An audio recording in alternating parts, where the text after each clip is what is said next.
Hey guys, how you doing? Shout out to my homegirl, Maybelline.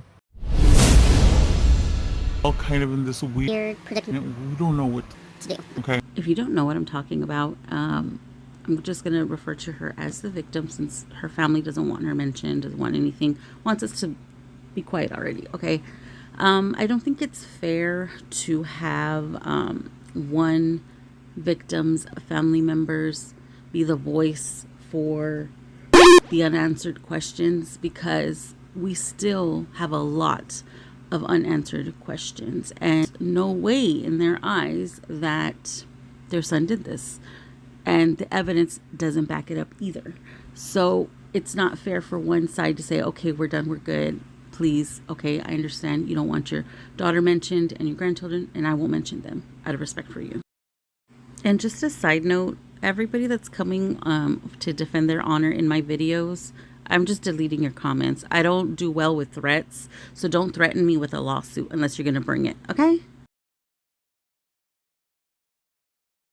In normal cases when there are unanswered questions, the main thing that families need, because I had a tragedy recently in my family. I lost my brother, and exposure is like the best thing anybody could wish for. Do you stand on what you say? When they ask you where you from, you bite your lip and hesitate? Or do you step back and chunk your hood up in their face? You banging as you popping as you turned up? Two things he can't do is take a photo without flipping the bird or smoking. Sorry about that. So this is my brother. He passed away. And these are kind of the details. There's way more to the story, but the short version of it. And, you know, we were told that overdose, and then a couple other things, and then a couple more other things. And we had all these stories all of a sudden, which none of the versions of events matched his body in the autopsy. It's just odd for me that they're okay with the outcome. Like, it just doesn't make any sense at all. But there are two sides of the story, and the Watts deserve answers, okay?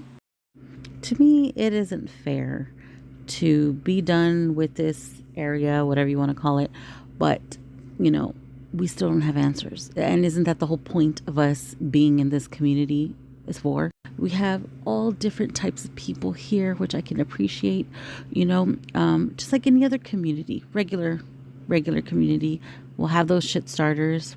We'll have those people that, you know, just spread lies. And we, of course, have people here that are sent by NK. Yes, you heard it, distractions. And before it was cool to say that, I said that. And thanks to her, we're not talking about the case.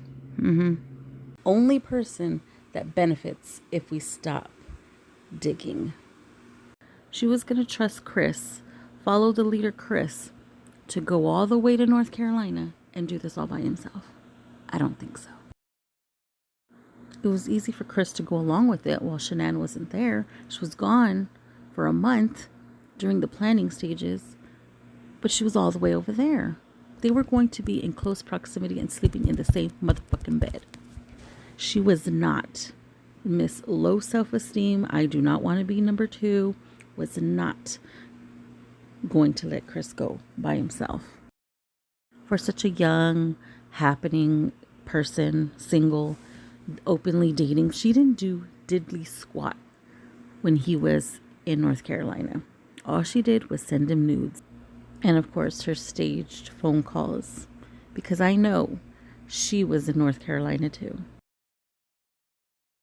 So my sister-in-law, I never really actually met her until 3 years after me and Chris were together. And there was always this weird tone, you know, like she was kind of like the black sheep. She was never at family functions. I didn't really know much about her, but she was married. She had like 4 kids. One of the children, the oldest one, was a stepchild to her, okay? So finally, one day I was able to meet her, okay? And I wasn't impressed at all. She needed to be checked, and I was going to check her, okay? and I didn't want to disrespect my in-laws' house, so I went home, which was down the street. Upon further investigation, I ended up finding out some very sad information that this little boy was being abused by the stepchild, was being abused by the stepmother and his father. And I met this boy Saturday night.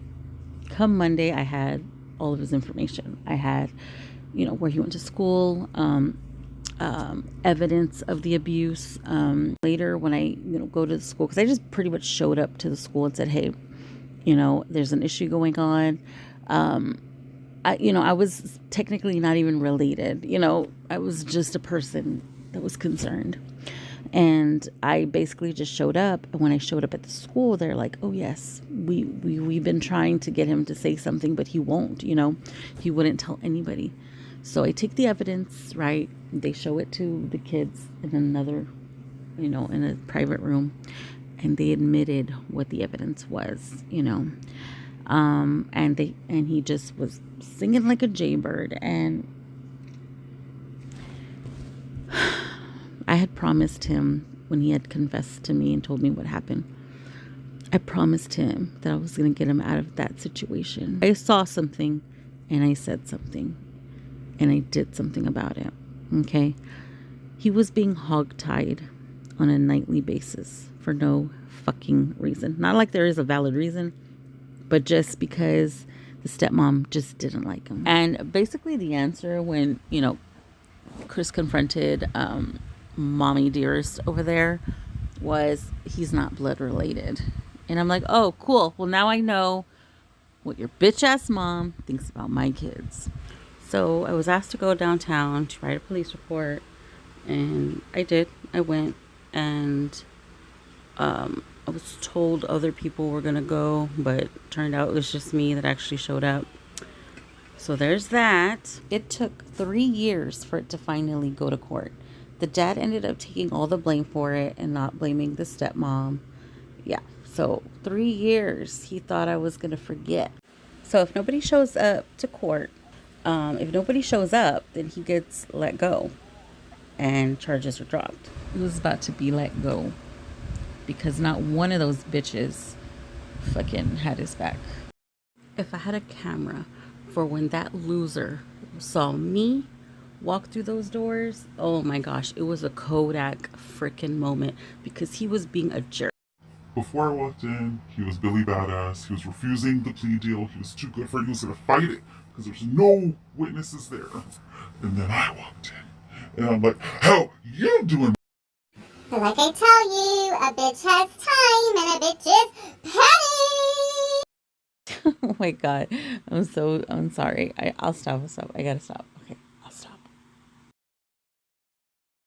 So the young boy that I ended up helping out, he never went home that day. He was placed in a foster home just for the night because it was late by the time everything was getting, settled. And he did have other siblings from his mom who lost all her children. And he was placed with that adopted family and later adopted and doing great. The dad went to prison only for 3 years. He's out. Mom was not charged. Stepmom was not charged anything. She kept her kids because it was only against this one child. She just had to take parenting classes and all, was fine. But he lived and he was happy with his new family. I know it's not much time, but, at least he didn't have to go back to that. A little birdie told me some info on the inside, and somebody got their nose broken for what they did twice. Always remember, if you see something, please say something. All right, so this all over the place video is for a reason, okay? I think that the investigation was botched. I think from the beginning, and from what it looks like from the outside looking in, is they knew from the beginning not to gather information correctly, not to gather evidence correctly, because the narrative was going to be spun whatever way they wanted. And that's not right. This has gone worldwide now. Worldwide, thanks to Netflix, okay? And you can't look at all of us and tell us we're crazy and that there's nothing to see here and to go on about our business, because everything is wrong. And we need answers. And that's it. Bye-bye now.